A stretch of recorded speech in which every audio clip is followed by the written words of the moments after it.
First of all, I want to welcome everyone here today. As we continue our task of creating hope in the world, I want to thank you for what you do in your lives every day that creates hope in this community. Let's begin with the Pledge of Allegiance.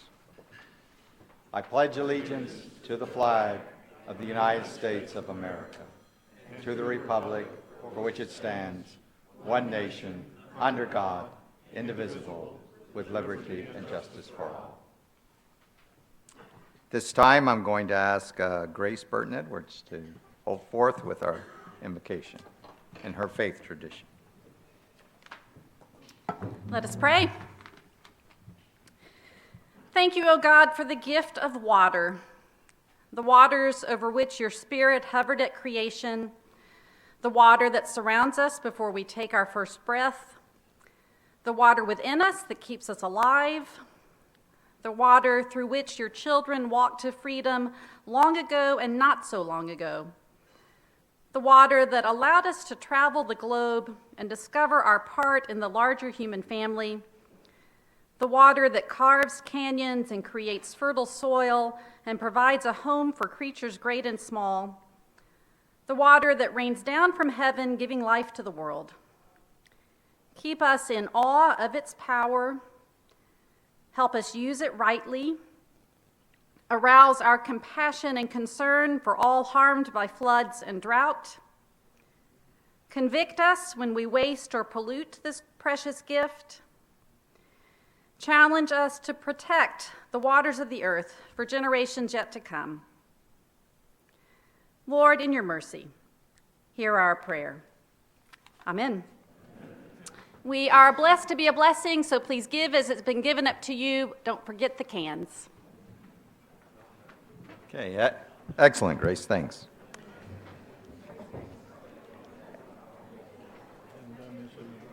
I don't believe we have anyone for the news today, so I'm going to ask David Ranieri to come forward, introduce our visitors and guests.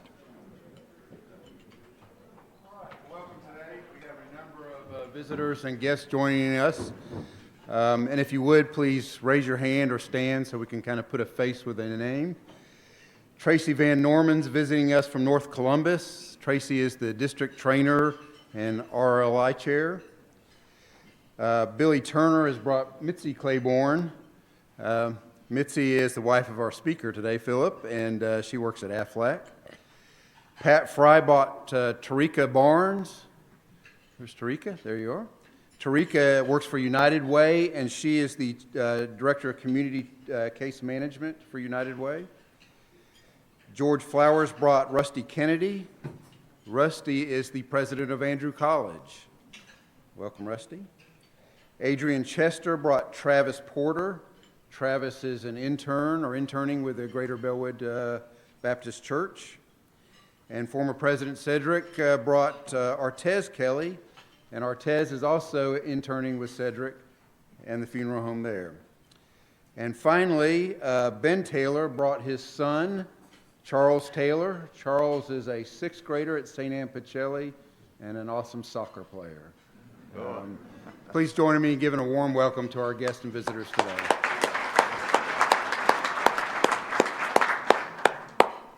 Andy, will you introduce our Ralph Puckett Jr. Soldier of the Week?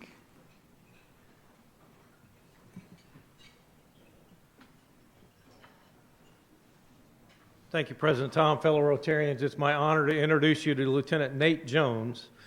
Nate is an armor officer in the Basic Officer Leadership course out at Fort Moore.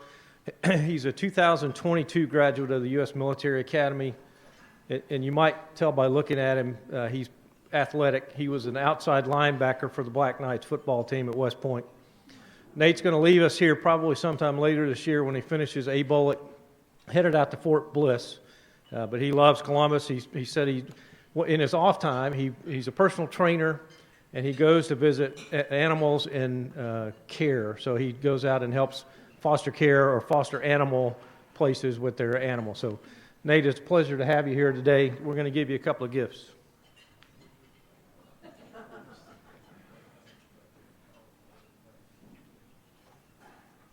So we'll start with a certificate to identify you as the Colonel Ralph Puckett Junior Soldier of the Week. We've talked about Colonel Puckett and his importance to this club and the community over the years. I'll give you a Rotary Challenge coin, so don't lose that. Passport to the Arts that has tickets to the River Center, Columbus Symphony Orchestra, our attractions at the Infantry Museum, Columbus State University Theater, and the Springer Opera House. And most importantly, a book by our favorite retired Ranger Colonel Ralph Puckett called Words for Warriors. So thank you for being here. Please pass our appreciation to all the other soldiers at Fort Moore. Tell them how much we love them. They'll be jealous. So that's it.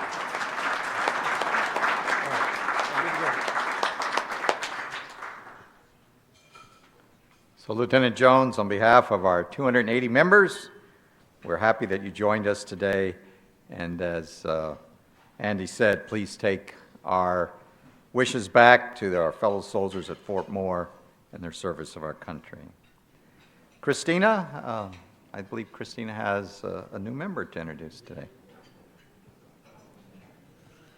Thank you, President Tom, and congratulations. It is my pleasure this afternoon to introduce a new member, my first opportunity to have this honor.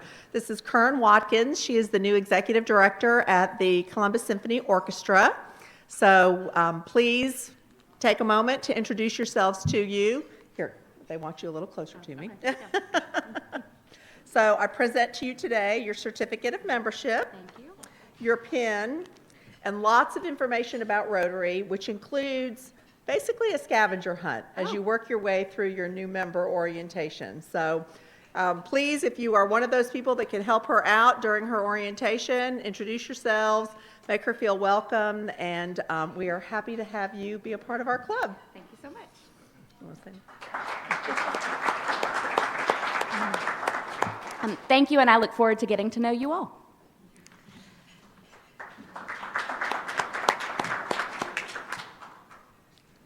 Kern, welcome again to our club and our community, and look forward to getting to know you better. We'll say we have a couple of announcements. We have another happy hour mix, the one for July, tomorrow at the Stock Market, Dueling Kitchens on Broadway, between the hours of 5:30 and 7:30. If you can make it, please join us.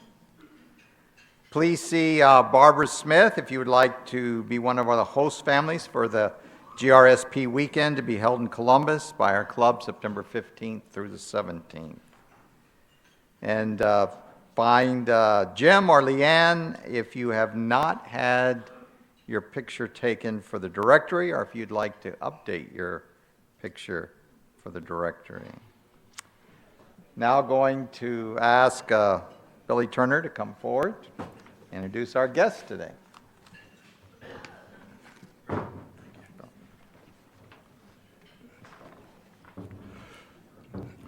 Thank you, President Tom and fellow Rotarians. As some of you know, I've spent the last 34 years of my career here in Columbus trying to enhance our awesome natural resource, the Chattahoochee River. And I'm pleased to introduce to you today someone who has picked up that torch and is really making progress, as you will hear. Phil Clayton is the Executive Director of the TriRivers Waterway Development Association. He also serves as the Director of Economic Development for the Eufaula-Barbour County Chamber of Commerce. He's a past President and current Executive Committee member of the Apalachicola Chattahoochee Flint stakeholders, and past president of GROW Southeast Alabama, an 11-county economic development council serving the Wiregrass region. Prior to this, he practiced law and worked full-time for the Alabama Army National Guard. He retired from the National Guard in 2018 at the rank of colonel with 36 years of service, including the last 15 in the 20th Special Forces Airborne Group in support of U.S. and coalition special operations. Phil holds the Bachelor and Master of Science degrees from Auburn University. He is a graduate of Faulkner University's Thomas G. Jones School of Law, and holds a Master of Laws in Taxation and Estate Planning Certificate from Villanova University's Charles Whigham School of Law. Phil and his wife Mitzi, who is here with us today, have 3 children, Annie, Daniel, and Elliot.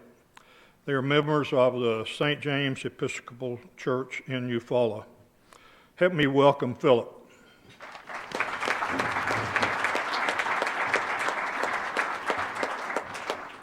Billy, thank you for that introduction, Mr. President. Thank you for having me here today, and thank you. I thought we were going to have a baptism there to start with. It's the first 3 words. I do.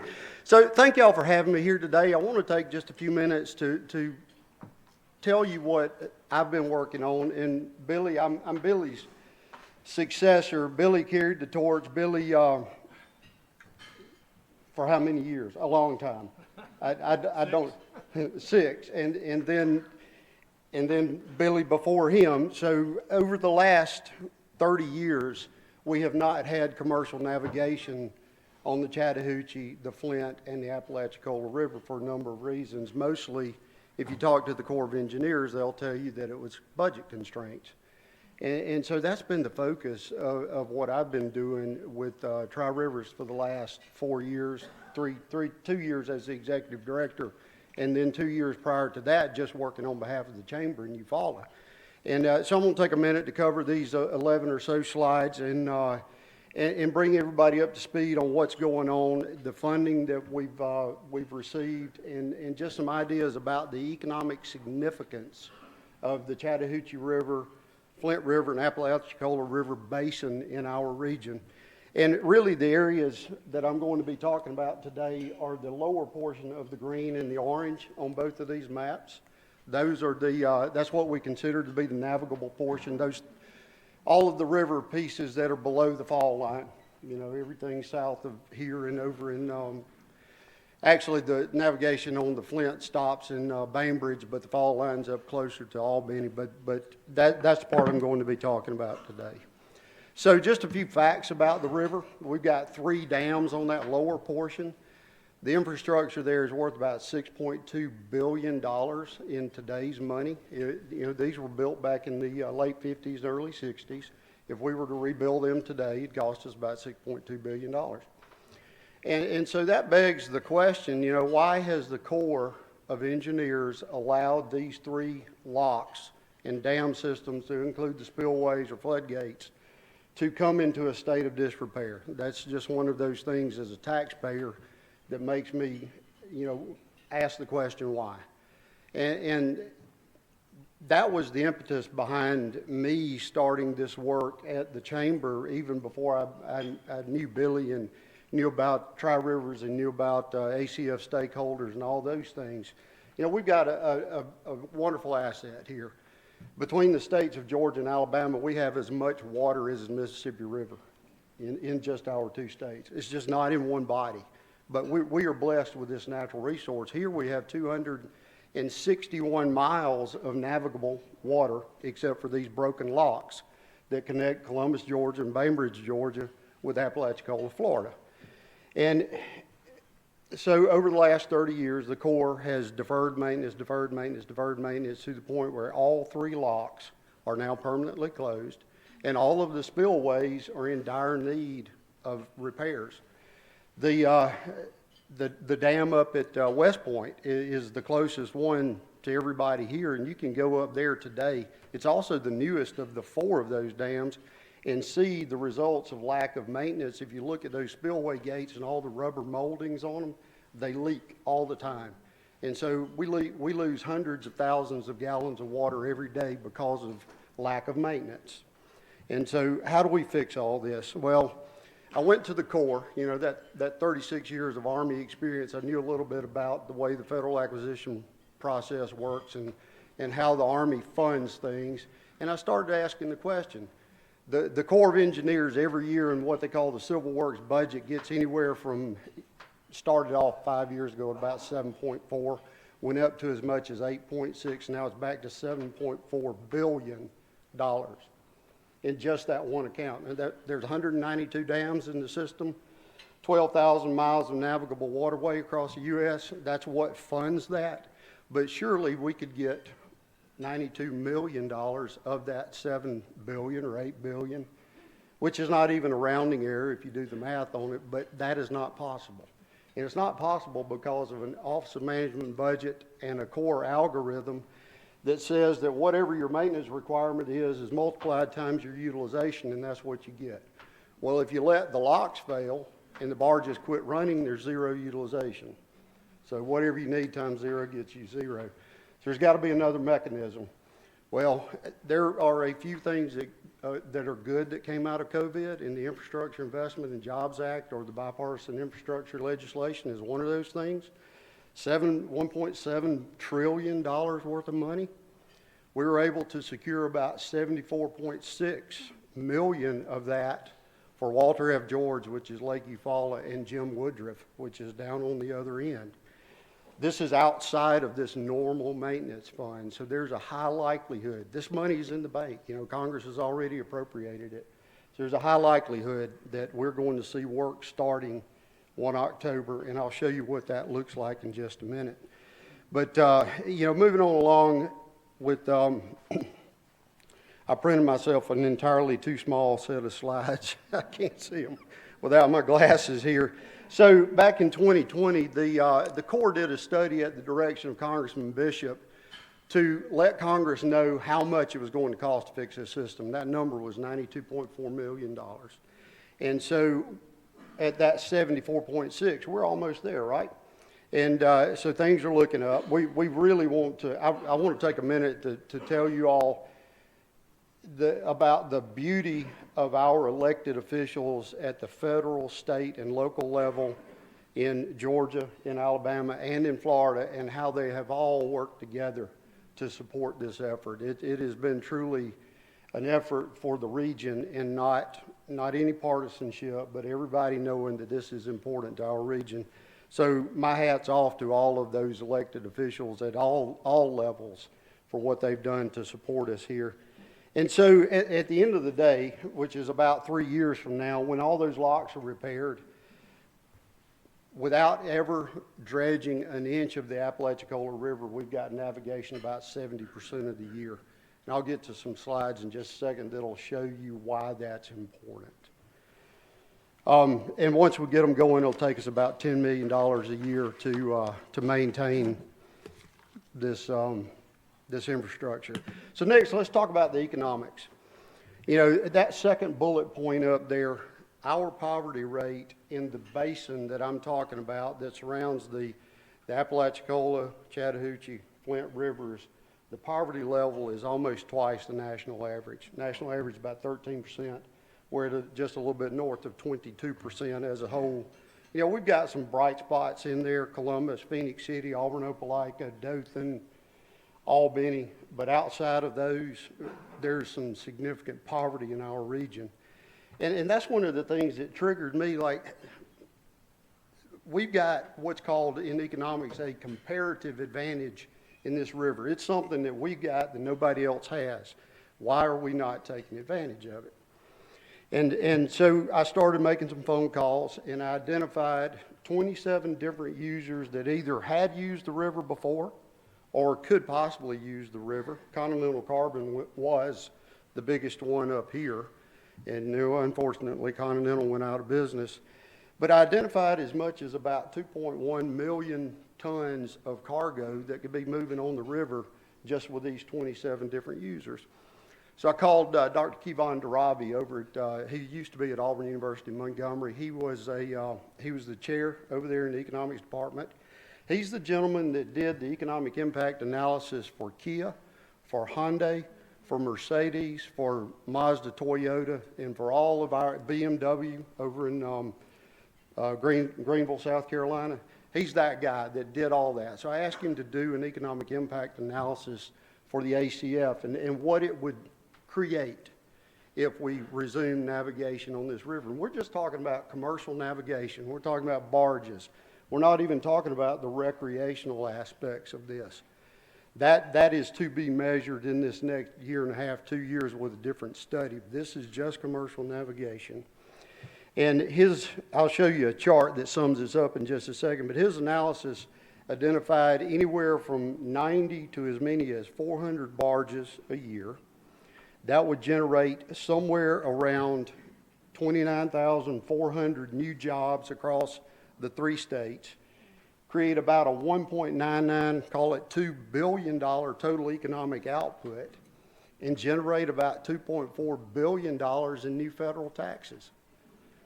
So you take $136 million, which is the total cost of repairing the system, and turn that into 2.4, that's an 18-to-1 ROI. And when you look at it in a chart, this is Dr. Daravi's work, and you see down there his assumption was 500% increase in traffic over historical averages gets us to that 2.1.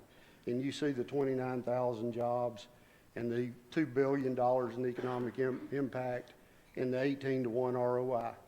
You know, I don't know about y'all, but if I had the opportunity to take every dollar out of my TSP or 401 account and reinvest it and get an 18-to-1 return, I'd have done it yesterday.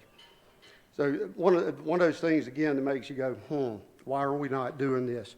And so when we break it down by state, this first one is Georgia. And so we're looking at 15,000 jobs in Georgia. And Georgia has the most touch points. If you think about the Flint River and the Chattahoochee River and all the counties that touch it, has the most touch points and the most opportunity for new growth, new industries, new businesses, and so forth. And just a little bit north of $1 billion there in total economic output for the state of Georgia.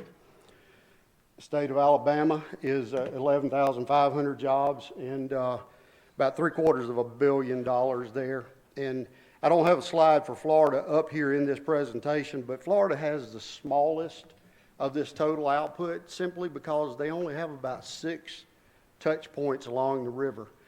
If you're familiar with the Apalachicola River, the vast majority of it is national forest and state forested lands in Bristol, Bluntstown, Weewahitchika, Sneads, Chattahoochee. Those 5 or 6 towns that touch a river, their only opportunity for growth. So not as beneficial to them in terms of jobs and economic output, but certainly beneficial to them in terms of what happens down on the coast, you know, with this commerce coming up and down the river at the Port of Panama City, the Port of Tampa, you know, and so forth and so on. So all is not lost for the state of Florida there. So what does the work look like here?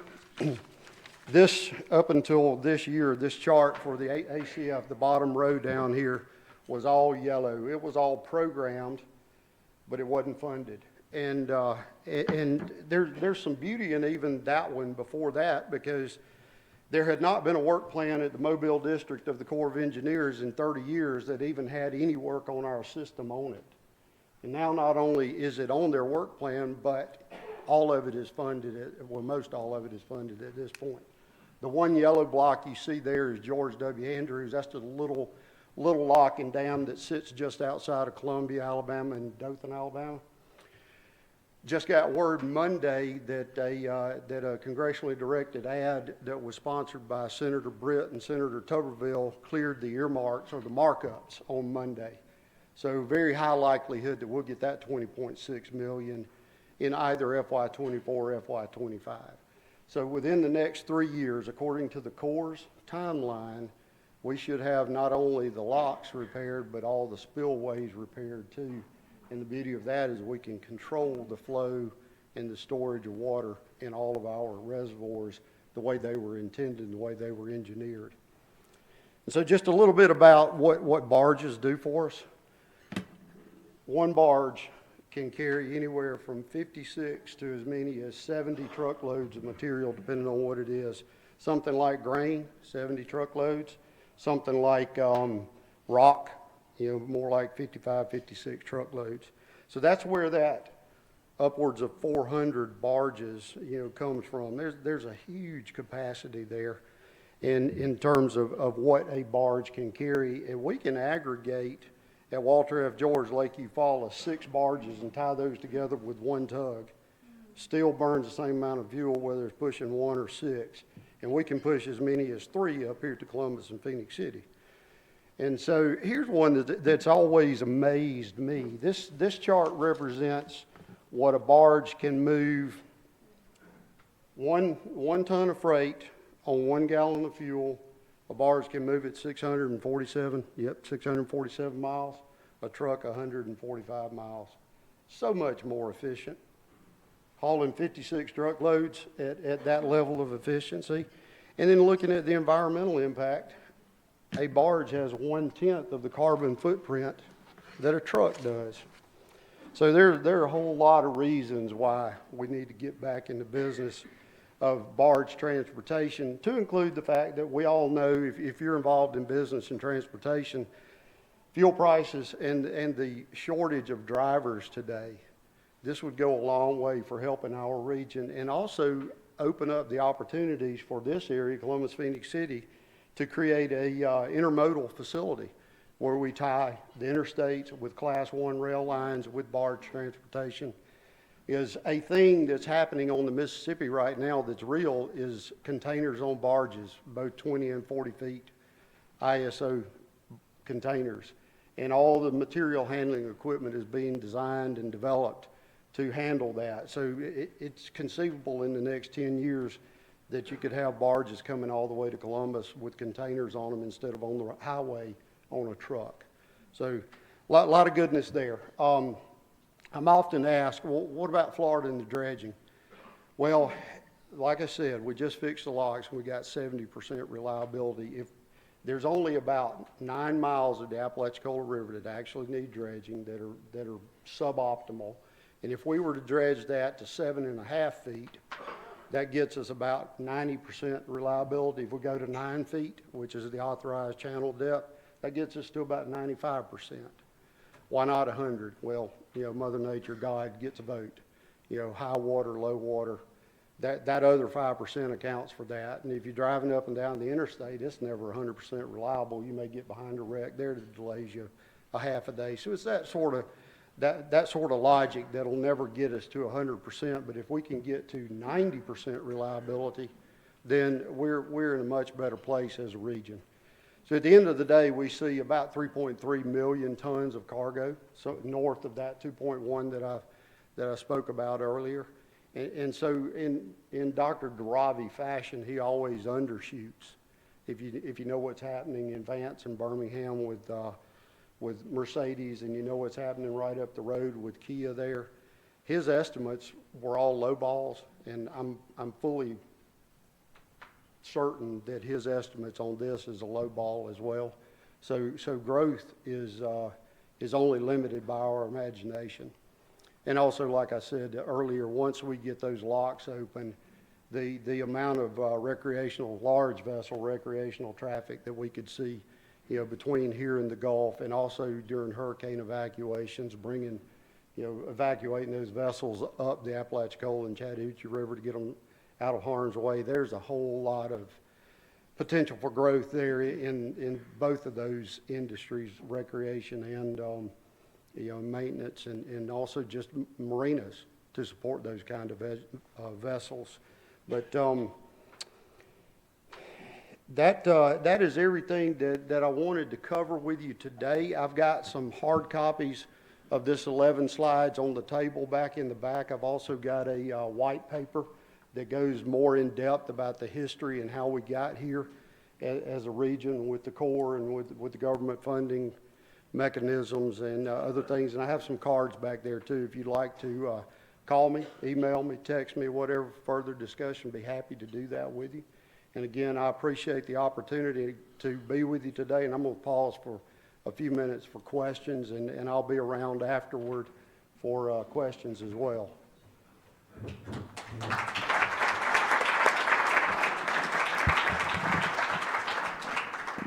Okay, so who has a question?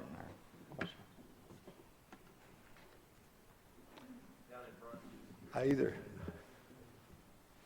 There's one all the way in the back. Yes, sir. She's got the phone. She's got the mic. Oh, okay. Phone. Okay.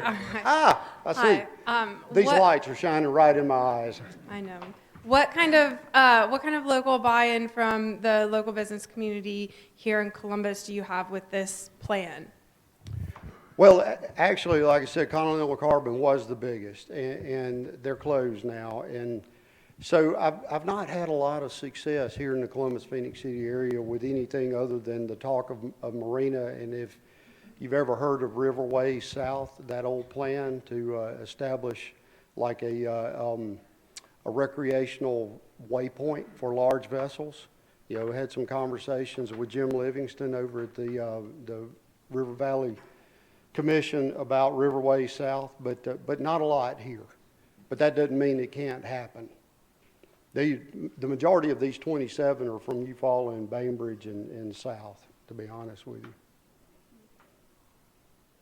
Thus, one of the reasons I'm here. Spread the word, spread the love, let everybody know.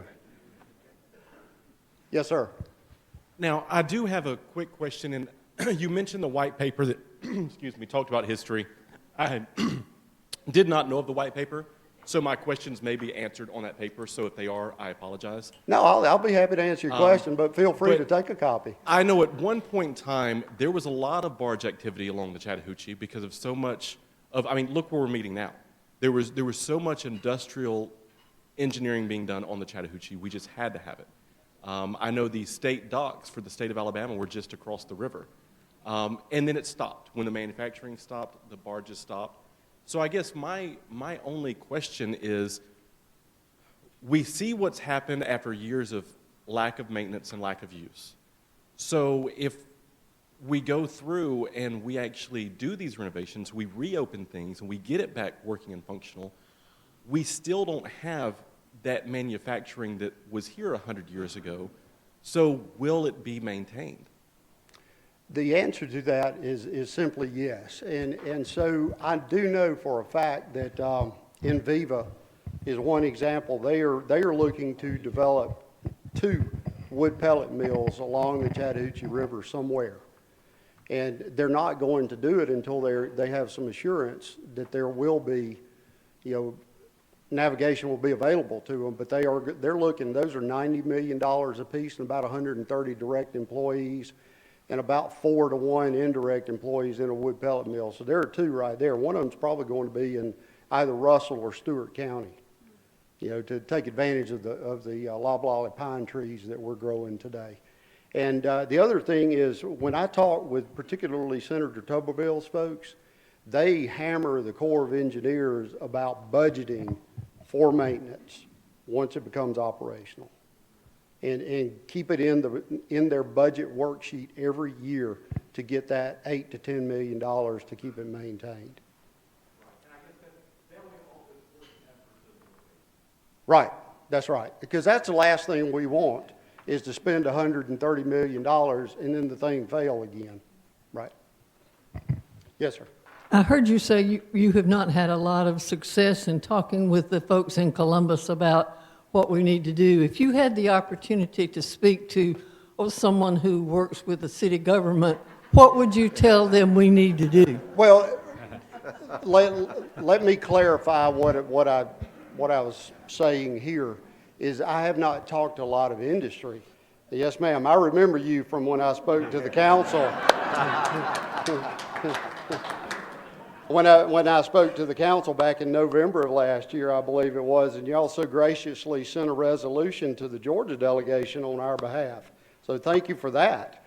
And man, I have talked to things like the Muskogee Consolidated Government and the Decatur County Commission down in Bainbridge and people like that. Government knows what's going on, and that's why I acknowledged the support that we're getting. It's the industry that I've got to get the word to. And sometimes that's a lack of a good point of contact or somebody that has the potential. So that's why I asked, help me spread the word. Yes, ma'am. Are there any potential negative side effects that we should be aware of to what we've already done with our river, what we're currently doing with our river? I don't think that navigation would have any effect. As a matter of fact, it might influence additional flows to help your whitewater activities and other things that are going on here in Columbus. It's certainly going to help flows for the Columbus Waterworks, you know, in keeping that daily average flow rate up for not only access to, but also effluent dilution, because both of those are important. So that's a positive up here. Now, down in Florida, for years and years, part of the water wars was, no dredging in our river. That had to do with what they did with the dredge materials, with what the Corps of Engineers contractors did with the dredge materials, and that's they piled it up on the side of the river.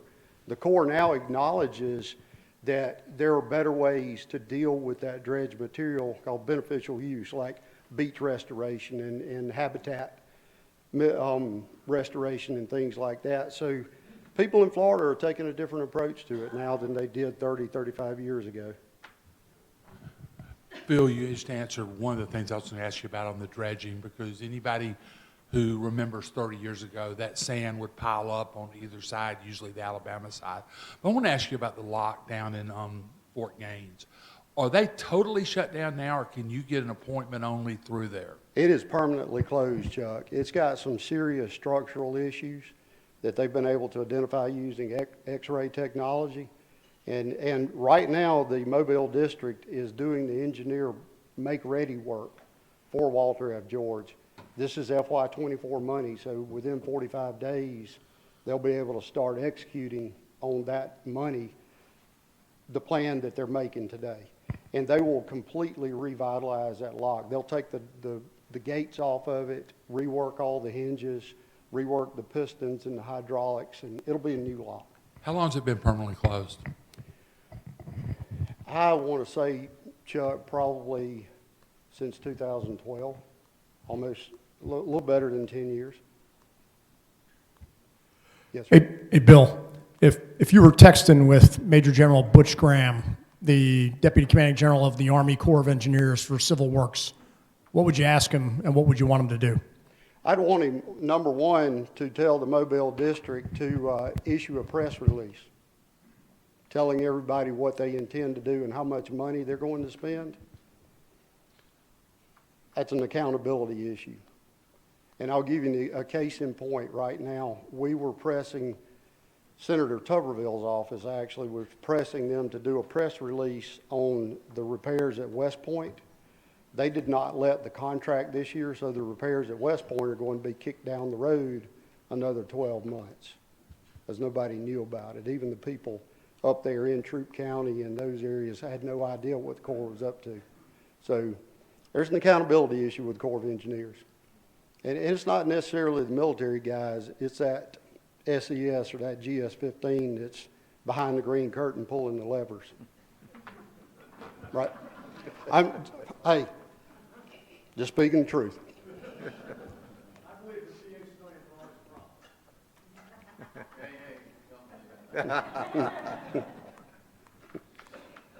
Okay, one last question if we have one. Let me respond to Ms. Thomas' Yes, go ahead. question. Counselor, I'm probably out of order telling you what to do. You've come up with more good ideas than everybody, but I would suggest that the Columbus Council dust off the study that Red McDaniel led for so long to produce some kind of usable port here in the area, and there's property down in the south end of town that I think could accommodate that.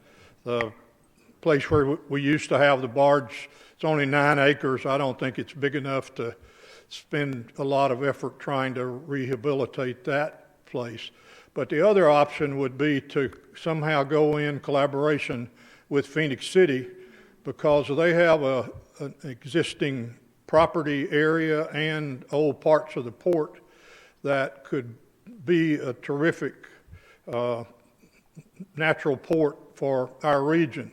And a good relationship between Georgia and Alabama, I think, could go a long way toward producing that. Okay, thank you. Philip, thank you. Thank you all.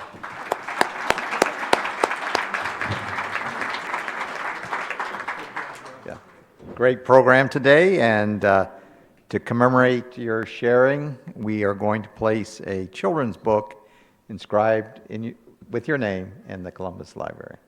Okay. Okay, I'd like to re-welcome all our visiting Rotarians and guests, and also Second Lieutenant Jones.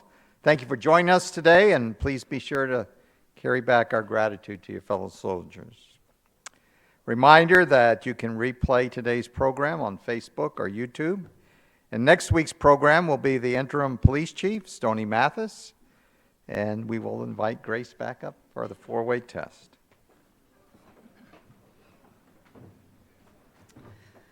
Thank you all for being here. Let's remember our values as Rotarians.